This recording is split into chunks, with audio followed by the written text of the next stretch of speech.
Welcome to today's deep dive. If you're learning a new language, there is a very specific universal kind of panic that sits in the exact moment your phone rings. Oh, absolutely.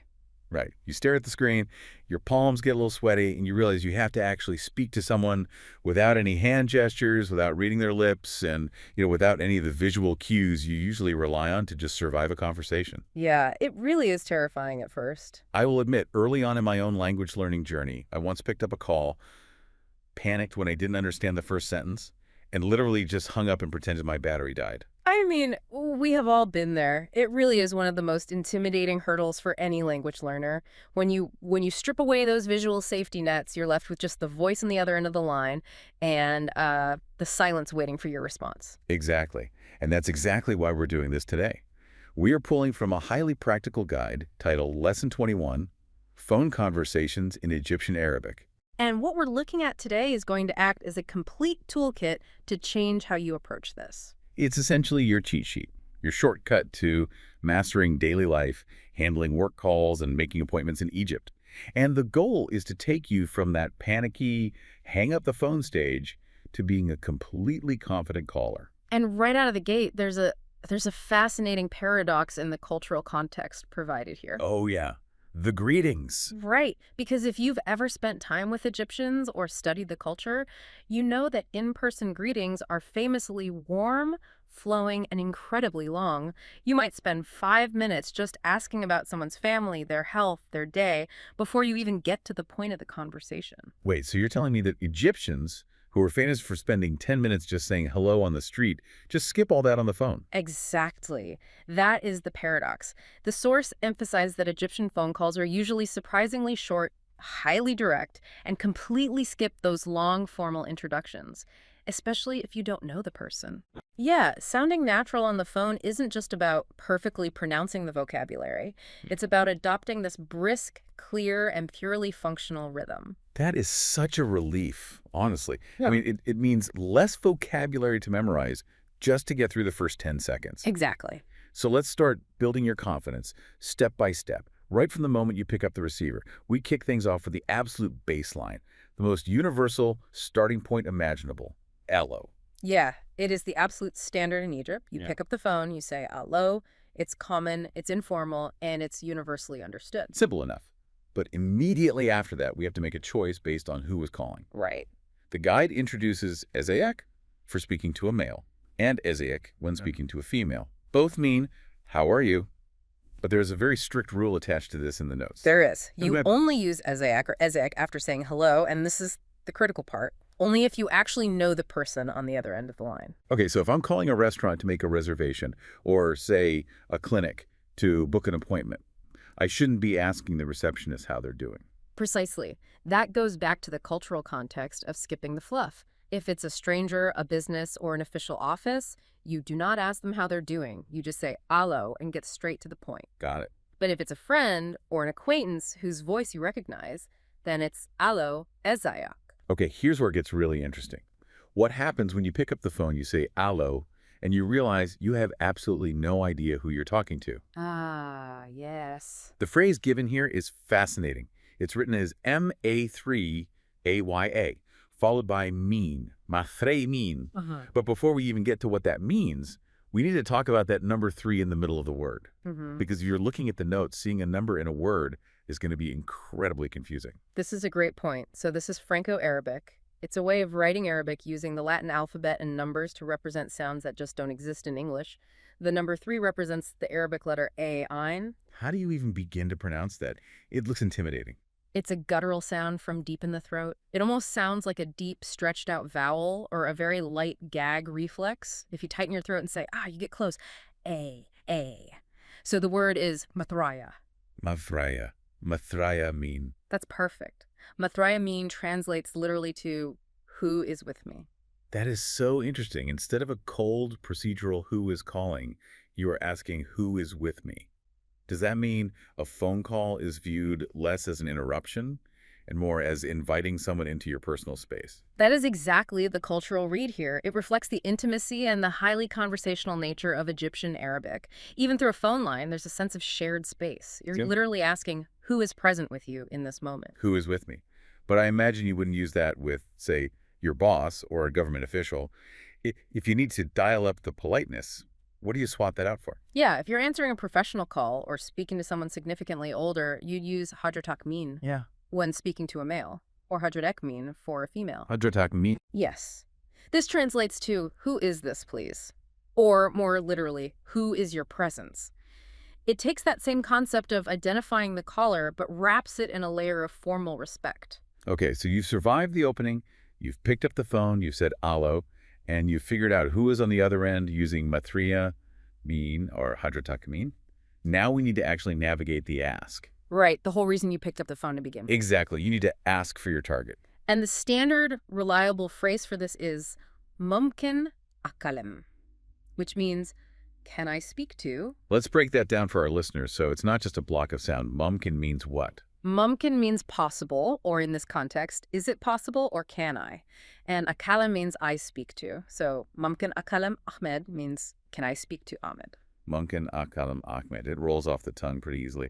But again, mumkin feels a bit casual. If I'm calling a senior manager or trying to navigate bureaucracy, I probably want something a bit more formal to show respect and get things moving smoothly. You absolutely would. And that brings us to the formal alternative, which is law samasamati threas akalem, which means, excuse me, I'd like to speak to. Law samasemati thre is a kalam. Now, I'm looking at the notes again, and there's another number in there. Samasemati is spelled with a 7, S-A-M-A-7-T. What sound is that 7 representing?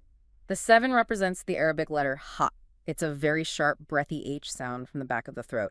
Imagine you were trying to fog up a mirror or a pair of glasses with your breath. Ha. Huh, like a heavy sigh. Sama 7. Exactly. Law summa 7. It literally means if you allow, but it functions as, excuse me, or please. And using these polite markers is vital. It's how you maintain a calm and respectful tone, which is a highly important aspect of Egyptian phone etiquette. You're being direct, yes, but you are softening that directness. That makes a lot of sense. Directness without politeness just sounds demanding. So, you've asked for your person, but let's say you aren't demanding to speak to them right this second. You just want to know if they're around. We have 2 very simple phrases to check availability. Hawa ma good, meaning, is he available? And heya maguda, meaning, is she available? Let's break those down too. Howe is he and Helia is she. Magud is a fantastic vocabulary word for you to know. It literally means present or found. Yeah. So you're asking, is he present? Oh. Or is she present? Hawa ma good. Short, direct, gets the job done. But let's be realistic, things don't always go smoothly on phone calls. They rarely do. Right. The person isn't always sitting right there waiting for you. Let's talk about troubleshooting. You've asked for Ahmed. You said, Mumkin akalam Ahmed, but he's not there. The phrase you're going to hear coming back at you is, Mesh magud delfadudi. Mesh magud delatuiti. This is a real pivot point of the phone call. Let's digest this phrase piece by piece so you can really hear it. Okay, mesh means not. Right.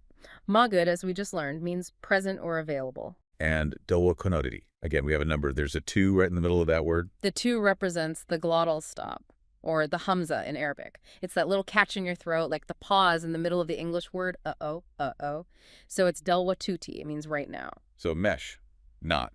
Ma good, present. Dawa tutidi, right now. He's not available right now. Exactly. And when you hear that, you have a decision to make. Do you hang up or do you leave a message? If you want to leave a message, we have the exact mechanics for how to do it. You start by asking, Mamik kinsib rasala, which means, can you leave a message? Mumkin, as we know, is can you or is it possible? Sib is leave, and rasala is message. Once they agree, you give direct instructions. Now, this is where you might feel a little too blunt if you're translating directly in your head from English. In English, we might say, would you mind possibly asking him to give me a call back when he has a moment? Which sounds completely exhausting when you actually say it out loud. It is. In Egyptian Arabic, it is perfectly standard and polite to be much more direct. You would say, Olo yetasil beya. Let's break that one down. Olo means tell him. Yetasil means to call. And beya means with me or to me. Tell him to call me. Olo yetasil beya. And if you are leaving a message for a woman, you would change the beginning. Ali hasil setasilbe. Tell her to call me. Okay, so that handles a missing person. But let's talk about the real nightmare scenario. Oh, boy. The technical difficulties. You're on the phone, you're digging deep into your brain for your vocabulary, and suddenly there's static or a bad connection, or the person on the other end is just speaking at light speed. The universal pain of the bad connection, it can completely derail your confidence. It's usually the exact moment where learners panic and do what you did, hang up and blame the battery. Thankfully, we have the phrases to prevent that. The first one you need is mesh, same three koyes. Mef, as we know, is not. Same three is hearing. And koyes is well or good. I am not hearing well. I can't hear well. And you pair that with the all-important Momkin T3. Momkin is our old friend can you, and T3 means repeat. Notice that 3 in there again. T3. With the deep throat ain sound. Mumkin T3. Can you repeat? These phrases are great, but sometimes it's not even a bad connection. Sometimes your brain is just lagging behind the conversation. Which is completely natural. That's why the absolute most valuable tools here are the phrases for buying time, the stalling phrases. I cannot stress enough how much of a lifesaver these are. We have 2 key ones. Sanya wasevenda, which means 1 second, and Estana la sevenda, which means wait a moment. Let's look at the first one. Sanya wasevenda. It's got that 7 in it again. Wasevenda. With that heavy H sound. Exactly. Sanya wasevenda. Knowing these stalling phrases is crucial for the psychology of language learning. When you're trying to understand a new language over the phone, your brain is working in overdrive. You're translating the Arabic into English, you're analyzing their tone, you're formulating a response in English, and then translating it back into Arabic. It is a massive cognitive load. It really is. Having Sanya Wasevida or Estana La Sevena in your back pocket allows you to hit the pause button on the interaction without breaking the social contract of the call. It gives your brain that one critical second it needs to catch up, process what was said, and formulate your reply, all without the panic of dead silence. It puts you back in control of the pacing. Sanya wasevenda. Give me a second. I am processing. Okay, so you've survived the call. You've navigated the bad connection. You've left your message. Now comes what is often the trickiest part for non-native speakers, getting off the phone without being awkward or rude. The ending of an Egyptian phone call is truly an art form of efficiency. It really is. It's basically a rapid-fire descending staircase of quick sign-offs. You don't have these long, drawn-out goodbyes where both people are trying to figure out who's going to hang up first. It's just a sequence of crisp, clear agreements. Let's walk down that staircase. It usually starts with tamam, which means perfect or okay. Followed by kalas, which translates to that's it or done. Then shukran for thank you. And finally, mathri el salama, which literally means with peace, but functions as goodbye. If we connect this to the bigger picture, all those cultural notes from the beginning about being short and direct are perfectly proven right here at the end of the call. Tamam, kalas, shukran, mathriya el salama. It is a rhythm. It signals that the business of the call is concluded, mutual respect has been maintained, and it is time to disconnect. No lingering. To really cement this for you, we need to put it all together and hear what it sounds like in practice. The source guide provides a full sample dialogue that shows this exact rhythm in action. Let's role play it a bit so you can hear the flow. I will be caller A answering the phone. You be caller B making the call. Perfect. This is a fantastic way to synthesize everything we've broken down today. Okay, the phone rings. I pick up. Hello. Hello, Ezaiak. Okay, pausing right here. Yeah. You used Ezaiak. That implies you recognize my voice, or you at least know you are calling a friend's personal phone. Exactly. I'm checking in on you because we have some level of familiarity. So I respond as hamdulillah, which means I'm good, or literally, praise be to God. But let's say I didn't immediately recognize your voice. I follow up with Mathraya Min, who is with me. And I identify myself simply, Ana Muhammad, I am Muhammad. I welcome you warmly, Alanya Muhammad, hi Muhammad. Now we get to the ask. Mumkin akalam Ahmed. Can I speak to Ahmed? I check, but he isn't here, so I hit you with that troubleshooting phrase. Mesh magud delwatadi, not present right now. I don't miss a beat. I go straight to the direct message. Tabolo yetasil biya. Okay. Tell him to call me. I agree with a very standard, polite acknowledgement. 7 a dare. Okay, I will do that. Notice that 7 in there. 7 in there with the sharp H. And then the rapid-fire hang-up sequence begins.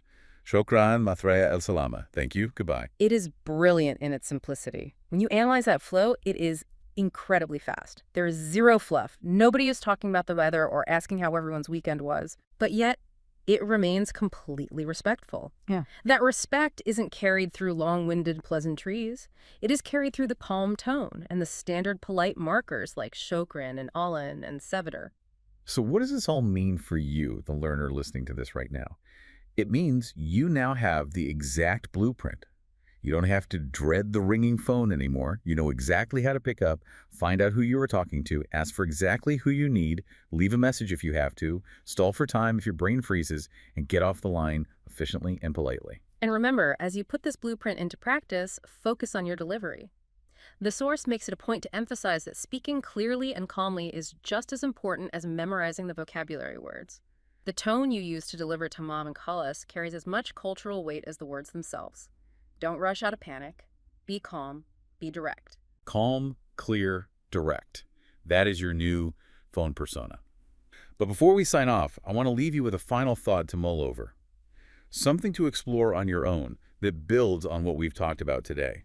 The source places a massive emphasis on how short, direct, and efficient these live voice conversations are designed to be in Egypt. They're essentially verbal text messages in terms of their efficiency. Exactly. So here is the question. With phone conversations in Egypt already designed to be this short, direct, and efficient, how much more abbreviated will these interactions become as younger generations shift almost entirely away from live phone calls toward dropping quick audio voice notes on apps like WhatsApp? Are we going to see the total disappearance of allo and matria amin as conversations become entirely asynchronous? That's a fascinating thing to consider. It really makes you wonder how the rhythm of human connection will evolve next. Until next time, keep listening and keep learning.